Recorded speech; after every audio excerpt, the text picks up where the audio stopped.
Hello everybody, this is Fernando for the latest Ghosts and Spirits video.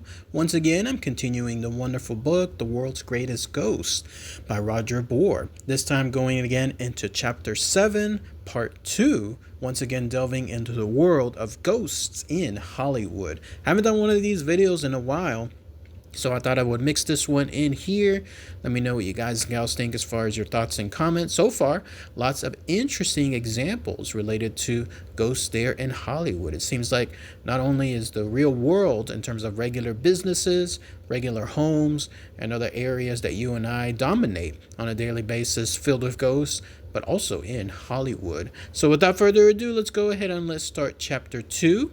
I'll give my thoughts and opinions on it afterward. Let me know what you guys and gals think as well. So here's what it says. Some famous people have had ghostly experiences in their childhood that have haunted them ever since, staying fresh and vivid in the memory. Actress Stephanie Lee Lawrence, star of the hit London musical Evita, is one.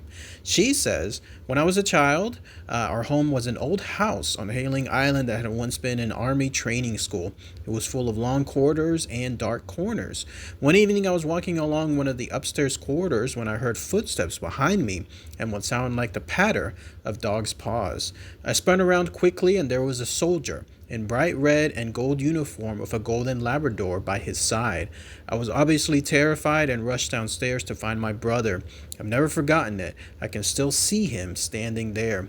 Stephanie discovered that the house had been called Stonehenge because a great pile of stones stood in the garden, apparently marking the spot where a soldier's horse had been buried.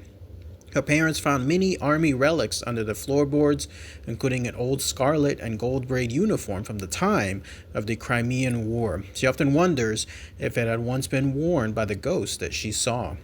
Tiny blonde actress Charlene Titan, who plays the part of Lucy Ewing in the TV series Dallas, believes she was haunted by the ghost of her grandfather when she was a child. Even when she became a teenager and eventually left home, the feeling that she was being haunted stayed with her. As a little girl, she lived with her mother and grandfather in a small, modest flat in Hollywood. The old man died, and 6-year-old Charlene had to be left alone while her mother went out to work. Now, one day, Charlene remembers her mother returned from work to find her crouched on the front doorstep, shivering with fright. The little girl tearfully explained that there was quote-unquote somebody scary in the flat.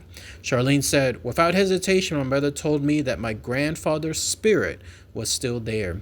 Strange things happened as the years went by. No one actually saw the old man's ghost after that, but his presence was felt. Charlene said, "I remember very clearly something incredibly scary when I was a teenager. One day, a neighbor called in and asked if I could turn down the radio, which was blaring out pop music. In my teenage tantrum, I refused. Then things began to happen. The plug jerked out of the wall without anyone being near it. When I pushed it back into the socket, it was jerked out again so violently that sparks flew. The neighbor stood there with her mouth open, struck dumb by what she had seen, but we knew it was the ghost again." When Charlene left home to live in another district, she thought she had left the disturbed spirit behind. She was determined to think no more about it. She and her boyfriend found a pleasant apartment and settled down there together, but soon the boyfriend began to complain that the place was spooky. Charlene agreed. You could sense something or someone invisible when you walked into an empty room. There were pockets of cold air, and nearly every night doors would open silently and close again. Eventually, Charlene could stand it no longer. She moved out, hoping that whatever it was that was haunting her would grow tired of following in her footsteps. She bought a beautiful home of her own in California, overlooking a canyon. It seemed to be one move too many for the ghost. If it was her grandfather, she believes he has now found peace. Then there's a little mini segment that says, "Kinetic Comeback." Here's what it says. Richard Lever was puzzled when doors started slamming shut at his TV rental showroom, even when there was no drop. He put it down to the age of his building in the ancient town of Bath. Then lights started switching themselves off and television sets changed channels for no reason. "It isn't a control you can set off by radio," he told a reporter in 1975. "It's a push-button control, and it takes a lot of force to press it." Electricians were called in but could not find nothing wrong with the light switches or TV controls.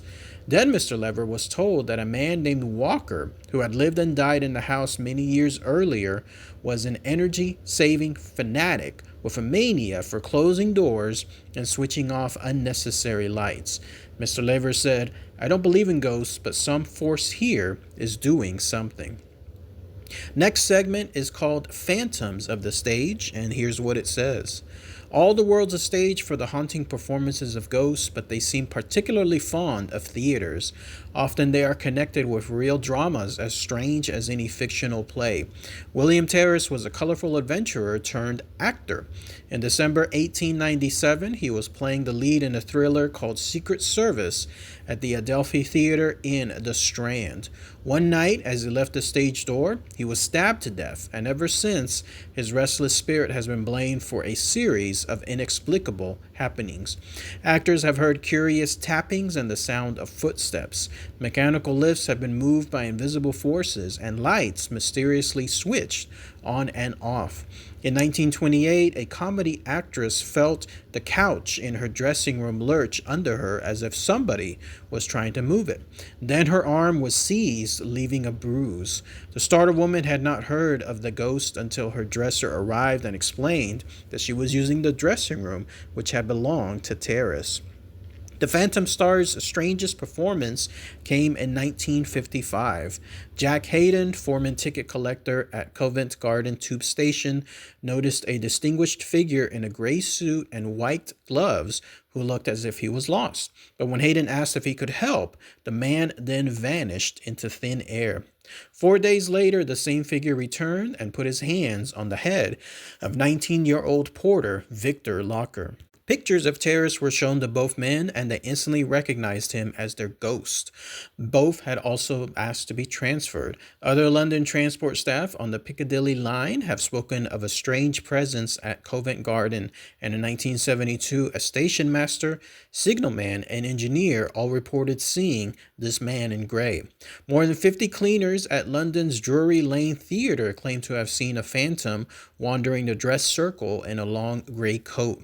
The 18th century dandy in a powdered wig was also seen spotted on the stage during rehearsals, and actors regard the sightings as a good omen. They usually herald a successful run for a play.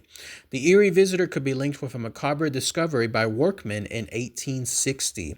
Inside a hollow brick wall, they found a skeleton with a dagger between its ribs. A publicity gimmick that backfired introduced actor Judy Carne to the ghost of the Theatre Royal Bath. A mock seance was arranged to promote her appearance in a production of the Noel Coward play, Blithe Spirit. But the lighthearted stunt became serious when the medium hired to host the proceedings started to receive real messages.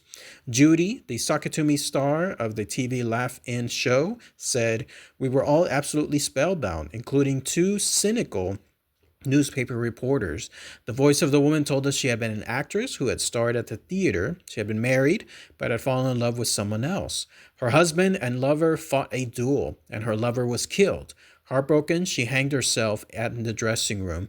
As I listened, I became very emotional and felt real pain. I tried to talk to her and ask if she was still unhappy, but the table we were sitting around rattled and I heard weeping. I often went back to the theater to try to contact her again, but she never reappeared." Could the heartbroken 18th century actress be the phantom lady in gray who haunts the theater and the buildings of either side of it?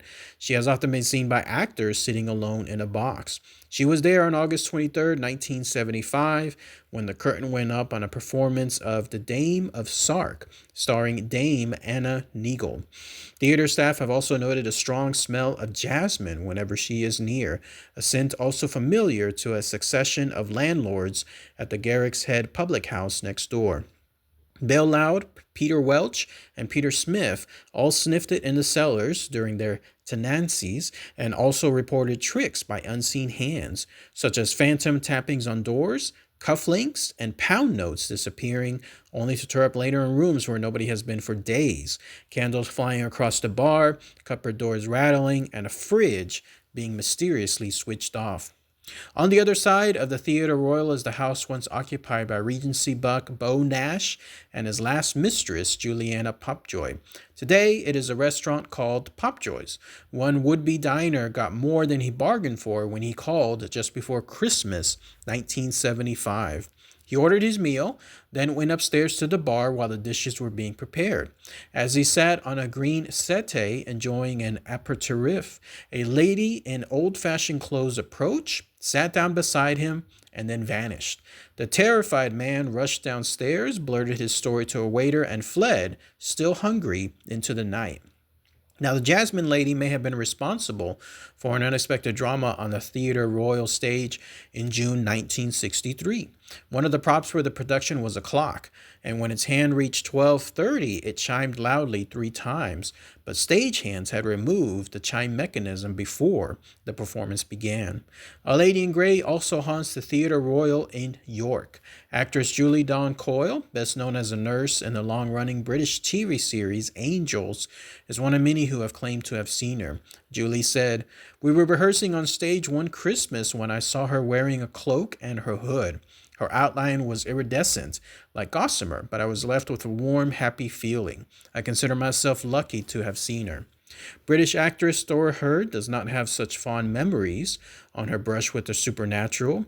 The popular TV comedy star was appearing on stage in London in a play set in Victorian times. She found a bolero-type jacket in a trunk of theatrical jumble, and at first it seemed ideal for her role, fitting her perfectly, but each subsequent performance it grew lighter and tighter until it had to be let out. Dora said, "One day my understudy had to wear the jacket, and that night at home after the show, she saw the ghost of a young Victorian woman wearing the same jacket.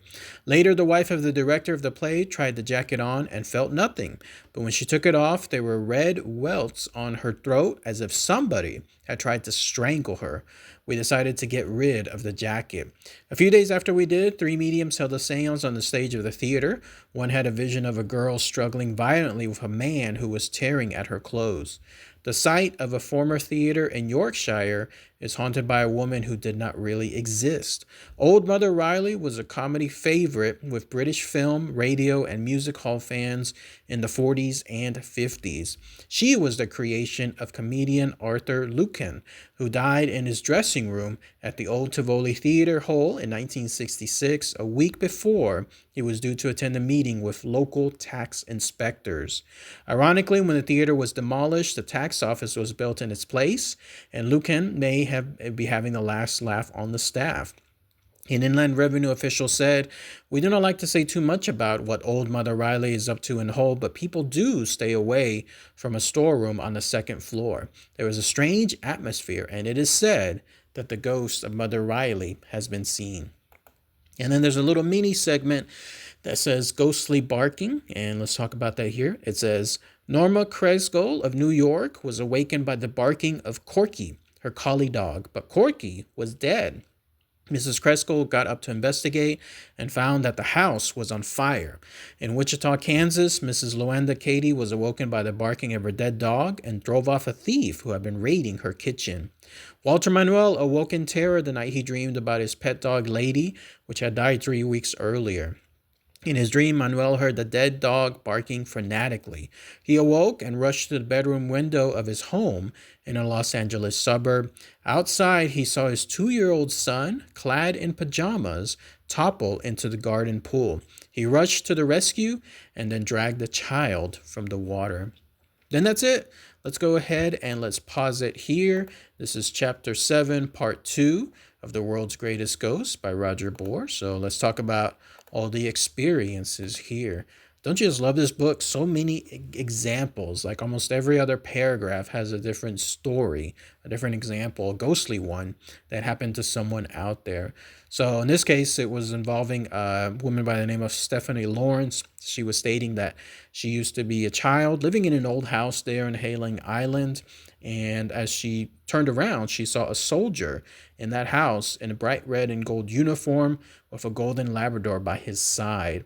What could be related to it is that later on, they found out a uniform, like an old scarlet and gold gray uniform, there within one of the floorboards. And so she wonders if it was him that was basically there. And then there was another actress that was interviewed, a lady by the name of Charlene Titan. She was stating that as a little girl, she ended up living with her mother and grandfather. Her grandfather eventually passed away, but sometime along the way afterward, he decided to make his presence known. And not only that, but he continued to follow her after several moves. That's both interesting and frightening at the same time, because you do want to have, like on our end, ghost hunts, to have ghostly interactions with ghosts, but at the same time, you don't want them following you. So I think in this case, what Charlene should have done is what we do on our ghost hunts. We firmly and kindly demand ghosts not to follow us anywhere after we finish a ghost hunt. I think if she would have done something like that and made it serious, then I think her grandfather would have gotten the message. Eventually, though, she moved to another home in California, and it seemed like, as the chapter said, this was one too many, and then that was it. The ghost was no longer seen. Then there was the interesting start of the subchapter involving phantoms of the stage. Boy, are they right. I don't know why, but for some reason, theaters absolutely both attract and keep ghosts there. The most prominent example that I can think of in real life is the haunted select theater that's there in Mineola, Texas. That's where I go to for the Paranormal Con. But the oldest running theater in Texas, and it is absolutely haunted by several ghosts, in fact. I don't know why. I don't know why theaters tend to attract ghosts so much, and they stayed there. In this case, that theater there in Mineola, Texas, is over 100 plus years old. So you have this with so much history that it's bound to have attract some ghosts. But as the chapter highlighted, many examples, there are many other places, theaters in the world that also do the same. Why do you think that is? Why do you think ghosts love to favor theaters so much? Is it their passion? Is it the idea that they were so into their craft and their plays and their performances that once they leave this world, they're there afterwards? Another real life example was, remember, there used to be a theater that I used to go to back when I was younger, and I had heard about stories about it being haunted as well. It was interesting because it was supposedly haunted by both past performers, such as the example, and also past staff as well. So fascinating stuff. Why is that? Why do theaters attract so much stuff? And then finally, there was the little mini articles that the chapter highlighted, one including kinetic comeback involving a TV that was going off on its own. An older TV too, a 1970s TV. So these are the kind that you had to manually push buttons to be able to change channels, but something was causing it to happen, at least for that poor owner. And then there was the other little mini segment involving several examples of pets coming to the rescue. Dogs, in this case, that are waking up their owners. 3 stories. One of them involving the rescue from a fire, the other one involving the rescue from a burglar, and then the other one involving the rescue of a son about to drown in a pool. So all these dogs ended up having the same story. They all passed away, but shortly afterward, there they were in their ghostly form, helping out their owners one last time. So interesting stuff. But let me know what you guys and gals think about everything that this chapter says, and then we'll do part 3 later on. All right, everyone. Thanks again as always. Take care. Bye.